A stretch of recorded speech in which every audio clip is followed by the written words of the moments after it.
ikerketa munduan, mundu akademikoan, jenteak oso ondo ulertzen du zer den United States, ero Germany, ero United Kingdom, ero France, ero China, ero India. Oin Basque Country izaten duzunean, karo, jenteak galdetzotzu eta hori non dago, ez?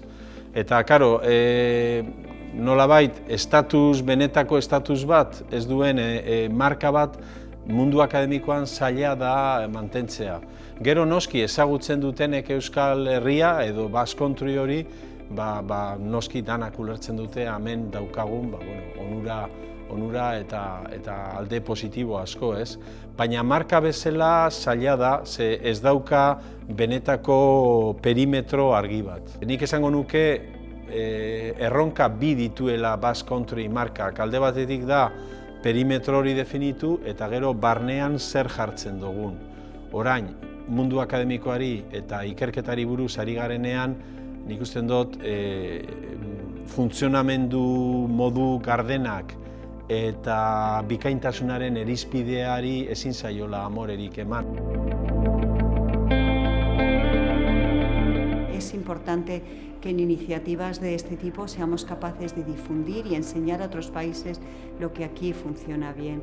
También a nivel de la universidad, a nivel de investigación, creo que hay muchísimos profesionales que tienen una vocación global e intentamos que nuestro trabajo no solo beneficie a la población vasca, sino que queremos que beneficie al mayor número de personas en el mundo.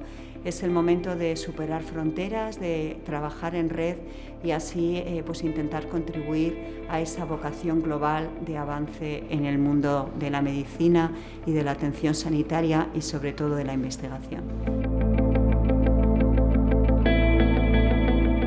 The brand is linked to the values and to the identity. We have a very clear identity as a company, as Mondragon, but you cannot understand the Mondragon identity without a Basque identity. And it's the main reason because Euskadi Basque Country is so important for us.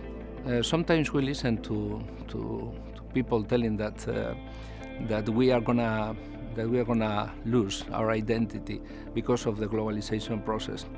And I think that is just the opposite. From my personal experience and the large experience of Mondragon Corporation, I would say that you are more conscious about your identity when you are abroad. Okay, so you take everything into account, okay, and you realize about how important some silly things sometimes or some traditions are for your personal life.